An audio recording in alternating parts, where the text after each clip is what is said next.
Salomon a fait construire un temple en l'honneur de l'Éternel. Et donc, vous savez, hein, c'est David qui avait eu la pensée de le faire. Et Dieu lui avait dit, non, c'est pas toi qui le feras, ce sera ton fils qui le fera. Il dit, parce que toi, il a dit, t'as du sang sur les mains, parce que David était un homme de guerre, guerrier. Donc, il dit, ce sera ton fils qui le fera. Et donc, Salomon a engagé les travaux du temple, voilà, de l'Éternel. Et donc, les travaux sont finis. À ce moment-là, c'est ce qu'on appelle la dédicace. Aujourd'hui, on appellerait ça l'inauguration. Vous savez, souvent aujourd'hui, il y a même avec il y a le grand ruban là, et si les autorités arrivent et voilà, coupent le fameux ruban, on inaugure. Eux, donc, ils appelaient ça la dédicace. C'est la dédicace, tout était fini, voilà, le temple. Et Salomon, il y a tout le peuple qui est là. Et Salomon, il va faire une prière. Il va faire une prière et qui est vraiment très intéressante et, euh, et qui a pris un peu de temps quand même. Parce que une prière certains vont dire, oh, bon, c'est pas long. Une prière, elle va durer 5 minutes. Elle va durer 5 minutes. Et en fait, j'ai fait le test en fait. J'ai fait le test. C'est à partir du verset 14 de 2 Chroniques 6 jusqu'au verset 41. On va pas le lire, hein, c'est vraiment long. J'ai fait le test ce matin. J'ai lu et j'ai chronométré. Ah, mais j'ai lancé le chronomètre, j'ai lu. Donc sa prière, elle a duré 5 minutes. Pendant 5 minutes, certains vont dire, oh, bah, c'est pas long. Quand quelqu'un que vous prie pendant 5 minutes, si vous avez remarqué, vous dire si c'est long. On va dire tiens, la personne, il faudrait peut-être qu'elle arrête. Comme c'est long en fait, hein, 5 minutes. Et dans les réunions de prière, c'est quelque chose à pas faire. Il faut que tout le monde ait la place. Mais prière de 5 minutes et à 13 reprises, il va faire une référence à la prière à 13 reprises. Alors ça, je les ai notés. Il y a le verset 19 où il va dire toutefois, Éternel, mon Dieu, sois attentif à la prière de ton serviteur et à sa supplication. Écoute le cri et la prière que t'adresse ton serviteur. Et à la fin du verset 20, il va dire écoute la prière que ton serviteur fait en ce lieu. Verset 21 aussi, exaucer les supplications de ton serviteur et de ton peuple d'Israël lorsqu'ils prieront. Ensuite, il y a le verset 26. Quand le ciel sera fermé, qu'il n'y aura point de pluie à cause de leur péché contre toi, s'ils prient en ce lieu. Ensuite, on va au verset 29. Si tout son peuple d'Israël fait entendre des prières. Ensuite, fin du verset 32, il viendra prier dans cette maison. Verset 33, non, pardon, verset 34. Quand ton peuple sortira pour combattre ses ennemis en suivant la voie que tu l'auras prescrite, s'il t'adresse des prières, verset 35, exauce des cieux leurs prières. Et ensuite, ça va au verset 38, la fin du verset 38, s'il t'adresse des prières, les regards tournés vers leur pays. Verset 39, exauce des cieux du lieu de ta demeure leurs prières. Verset 40, fin du verset 40. Maintenant, ô mon Dieu, que tes yeux soient ouverts et que tes oreilles soient attentives à la prière faite en ce lieu. Donc, à 13 reprises, il va avoir cette référence à la prière. Et au chapitre 7, verset 1er, il est dit, lorsque Salomon eut achevé de prier, le feu descendit du ciel et consuma l'holocauste et les sacrifices, et la gloire de l'Éternel remplit la maison. Les sacrificateurs ne pouvaient entrer dans la maison de l'Éternel car la gloire de l'Éternel remplissait la maison de l'Éternel. Tous les enfants d'Israël virent descendre le feu et la gloire de l'Éternel sur la maison. Ils s'inclinèrent le visage contre terre sur le pavé, se prosternèrent et louèrent l'Éternel. On va s'arrêter là. Lorsque Salomon eut achevé de prier, le feu descendit du ciel. Est-ce que vous connaissez un autre épisode de la Bible où c'est arrivé, où le feu est descendu du ciel? Ah, Sodome, ah ouais, et du feu, du soufre, effectivement. et un autre épisode. Hein? Alors, non, dans l'Ancien Testament. Élie, Élie, tout à fait aussi. Et, euh, et c'est celui-là qu'on entend. Pourquoi? Parce que vous allez voir, il y a, en fait, c'est fou la similitude qu'il y a entre ce qui s'est passé avec Élie et les prophètes de Baal et là. On lit ça c'est dans un roi 18. Je vais lire pour vous dans un roi chapitre 18, les versets 36 à 39. Au moment de la présentation de l'offrande, Élie le prophète s'avança et dit: Éternel Dieu d'Abraham, Isaac et d'Israël, que l'on sache aujourd'hui que tu es Dieu en Israël, que je suis ton serviteur et que j'ai fait toutes ces choses par ta parole. Réponds-moi, Éternel, réponds-moi, afin que ce peuple reconnaisse que c'est toi, Éternel, qui es Dieu et que c'est toi qui ramènes leur cœur. Et le feu de l'Éternel tomba et il consuma l'holocauste, le bois, les pierres et la terre, et il absorba l'eau qui était dans le fossé. Verset 39, quand tout le peuple vit cela, ils tombèrent sur leur visage et dirent: c'est l'Éternel qui est Dieu, c'est l'Éternel qui est Dieu. Quand on voit, je reviens à Salomon, il est dit, hein, tous les enfants d'Israël virent descendre le feu et la gloire de l'Éternel sur la maison. Ils s'inclinèrent le visage contre terre sur le pavé, se prosternèrent et louèrent Dieu. Oh, c'est fou, hein? Similitude, le feu qui descend et hop, réaction du coup, tout le monde prosterné, etc. D'un côté, ils vont dire: ah, tu es Dieu, et là, ils louèrent Dieu. Et ce qui m'a frappé, là, c'est qu'il est dit, et la gloire de l'Éternel remplit la maison de l'Éternel. Avez-vous remarqué comment, je ne sais pas si vous avez remarqué, hein, comment cette maison ici, je parle de cette maison là, comment dimanche elle était remplie. Je ne sais pas si vous avez été attention à ça. En tout cas, j'ai reçu un texto aussi le soir de Lémi qui avait fait la louange. Il m'a dit, dis donc, qu'est-ce qu'il y avait du monde dimanche. Et quand tout le peuple vit cela, ils tombèrent sur leur visage, dire: c'est l'Éternel qui est Dieu, c'est l'Éternel qui est Dieu.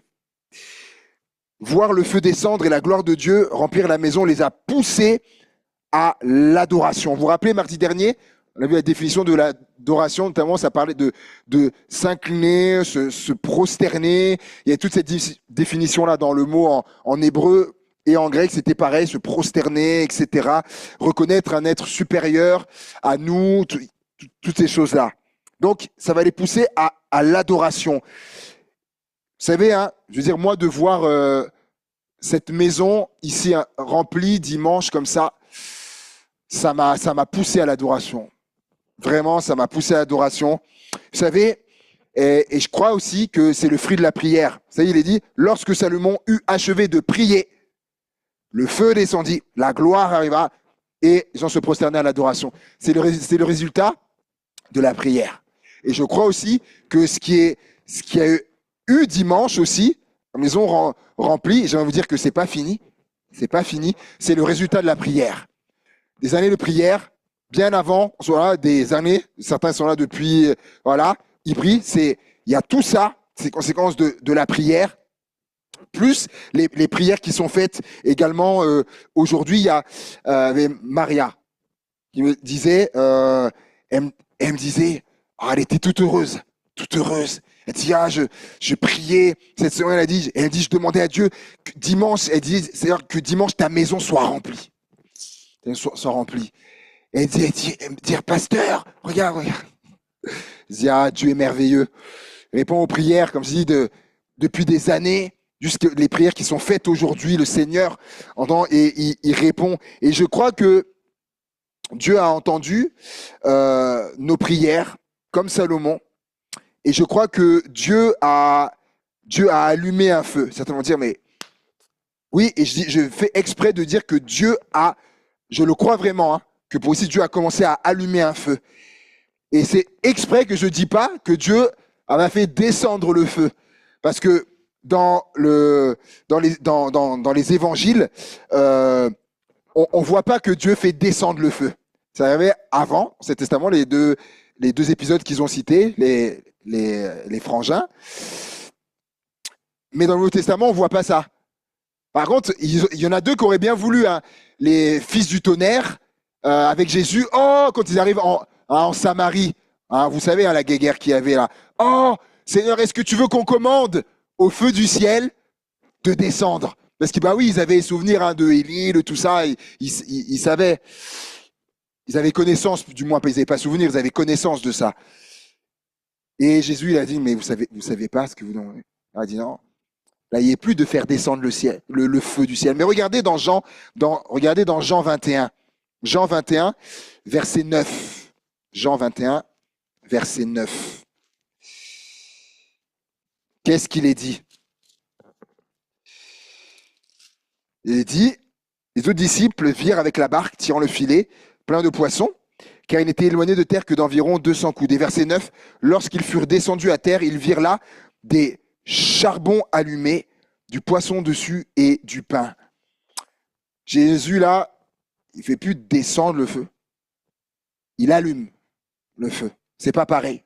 C'est pareil. Là, on voit que Jésus, dans le Nouveau Testament, il allume. Il allume un feu. Et ce qui est intéressant, c'est que, vous savez, un feu qui est allumé, il peut s'éteindre. Il peut s'éteindre. Bien sûr, en mettant de l'eau dessus, des choses. Et je parle pour nous, là. Je parle pour nous. Je crois vraiment, hein, je vous le sens dans mon cœur, qu'il y a un feu qui a été allumé et que il faut surtout pas éteindre. Et comment ne pas l'éteindre? Eh ben, on parle depuis des semaines, on parle ensemble de la mentalité du royaume de Dieu. On a parlé ensemble de ne pas juger, de faire attention à nos paroles, avoir des paroles de grâce et non de condamnation. On a parlé dernièrement du pardon.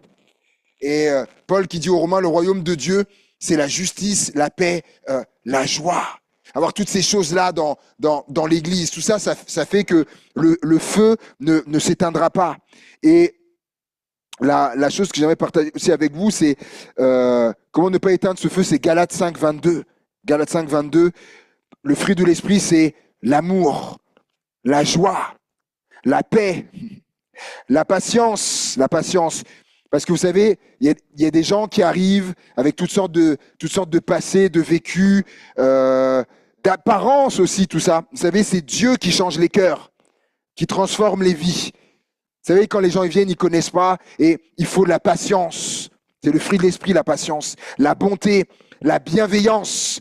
Ça, c'est vouloir le bien, veiller au bien, la fidélité, la douceur. Pas être agressif, la douceur, la maîtrise de soi. Une église qui a ce caractère-là, qui a cette mentalité-là, ben je vous le dis, le feu, il ne s'éteindra pas. Le feu ne s'éteindra pas. C'est à nous de faire de telle sorte que le feu qui a été allumé, qu'il ne s'éteigne pas. Et je terminerai avec le verset 12. Le verset 12. Donc, Salomon a prié. Il y a un feu qui est venu, la gloire, Dieu a rempli la maison. Ça a amené l'adoration. Et il est dit au verset 12, l'Éternel apparut à Salomon pendant la nuit et lui dit, j'exauce ta prière et je choisis ce lieu comme la maison où l'on devra m'offrir des sacrifices. Il va lui dire, je l'exauce ta prière. Et je conclurai avec ça, dans la longue prière que Salomon a faite, à un moment donné, il a dit quelque chose. Vous allez voir, c'est grandiose. On va terminer avec ça. Au verset 32 de 2 Chroniques 6, au verset 32, Salomon va dire ceci. Quand l'étranger qui n'est pas de ton peuple d'Israël viendra d'un pays lointain, retenez bien ça, quand il viendra d'un pays lointain, à cause de ton grand nom, de ta main forte et de ton bras étendu, quand il viendra prier dans cette maison, exauce-le des cieux, du lieu de ta demeure, et accorde à cet étranger tout ce qu'il te demandera. afin que tous les peuples de la terre connaissent ton nom pour te craindre comme ton peuple d'Israël et sache que ton nom est invoqué sur cette maison que j'ai bâtie. Mes amis, lorsque Salomon fait cette prière-là, il ne réalise pas comment elle va être exaucée. Oui, Dieu va lui dire après, je l'exauce ta prière. Mais vous savez que cette prière-là, elle va être exaucée, elle va être, du moins cette section de sa prière, elle va être exaucée plus de 900 ans plus tard. Je ne sais pas si vous voyez de quel épisode je parle. Quand Salomon va dire plus de 900 ans avant, c'est pas rien. Quand un étranger viendra d'un pays lointain pour venir te prier dans cette maison, tu l'exauceras. Est-ce que vous savez en la personne de qui cette prière-là a été exaucée dans le Nouveau Testament? Dans le livre des Actes des Apôtres. Comment? Ouais. Regardez avec moi, et on va conclure avec ça. Actes chapitre 8. Actes chapitre 8, verset 26. Acte 8, verset 26. Un ange du Seigneur s'adressa à Philippe et lui dit, lève-toi, va du côté du midi sur le chemin qui descend de Jérusalem à Gaza, celui qui est désert. Il se leva et partit, et voici un Éthiopien, un eunuque, ministre de Candace, reine d'Éthiopie, et surintendant de tous ses trésors, venu à Jérusalem pour adorer. Et s'en retournait, assis sur son char, et lisait le prophète Ésaïe. L'Esprit dit à Philippe, avance et approche-toi de ce char. On ne va pas tout lire, c'est assez long, mais beaucoup vous connaissez ce texte-là. Voilà, il va lui parler, il va lui expliquer les Écritures, et après, cet homme, du coup, va se faire baptiser.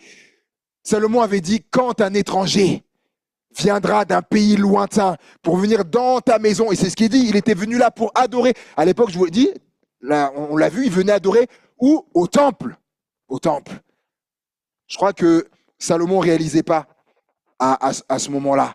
Et il avait dit à Dieu, Seigneur, exauce sa prière et donne-lui, accorde-lui tout ce qu'il te demandera. Et il est dit, afin que après les nations te connaissent. Vous savez, l'Éthiopien là, on pense, les historiens pensent que c'est cet homme-là qui a amené l'évangile en Éthiopie. Parce que avant ce passage-là, il n'y a aucune trace de l'évangile en Éthiopie. Et donc, on pense que c'est cet homme-là qui a amené l'évangile en Éthiopie. Et Salomon avait dit, afin que les nations te connaissent. Waouh! Plus de 900 ans plus tard, le Seigneur a exaucé la prière. Et si aujourd'hui, il y a des chrétiens en Éthiopie, des gens qui sont sauvés, qui louent le Seigneur, qui adorent le Seigneur, c'est parce qu'un jour, il y a Salomon, il y a plus de 900 ans, il a fait une prière. Waouh! La puissance de la prière. La prière. Même des répercussions beaucoup plus loin. Comme je vous le disais, beaucoup ont prié, hein, bien sûr, pour plein de choses, pour Givor, pour tout ça. Et je vous dis vraiment dans mon cœur, je crois vraiment que là, le Seigneur, il a allumé un feu. Vous avez vu. Et on n'a pas tout. Et on va être, vous allez voir, on va être émerveillé de ce que Dieu va faire. Tout ça, le résultat de la prière. Et j'aimerais qu'on puisse du coup continuer justement de prier. Et notamment, vous laissez ce sujet-là, vous voyez, dimanche, la maison du Seigneur qui était remplie. Et c'est pas fini, qu'on puisse prier pour ça, qu'on puisse prier pour voilà que ce feu qui a été allumé ne s'éteigne pas. On l'a vu, on a un rôle aussi, on a un rôle dans ça aussi, afin qu'il ne s'éteigne pas. Qu'on puisse prier pour ça, qu'on puisse prier pour les personnes qui étaient là, les hommes, femmes qui étaient là. Voilà, que le Seigneur fasse son œuvre. Il y a des gens aussi qui reviennent. On était là, je parlais avec une maman, sa fille, des gens qui reviennent. Béni soit le Seigneur pour tout ça. Voilà, et on veut porter tout ça dans la prière parce que le meilleur moyen pour que ça perdure et que ça se multiplie, le meilleur moyen qu'on a, c'est la prière. C'est la prière. Donc de prier pour ça, je vous laisse ça sur votre cœur, prier pour ça et puis également pour l'enfance. voilà, pour l'enfance, pour les enfants, pour les moniteurs, voilà, parce que là, il y avait une quinzaine d'enfants. Il y avait une quinzaine d'enfants. C'est plus que ce qu'on a dit. Il y a une quinzaine d'enfants. Et voilà, gloire à Dieu. Alors, bien sûr, du coup, voilà, il fallait, elles étaient deux, il fallait un peu manager ça. Mais voilà, si le Seigneur, il envoie, si le Seigneur, il envoie, il envoie. Après, ce sera à nous après de bien gérer. Mais voilà, mais prions pour tout ça. Voilà, si vous voulez bien que, voilà, que quelques mois s'élèvent pour prier pour tout ce qu'on vit, pour les gens qui arrivent, pour voilà, toutes ces personnes-là, les enfants, les gens qui reviennent. Tout. Alléluia. Merci.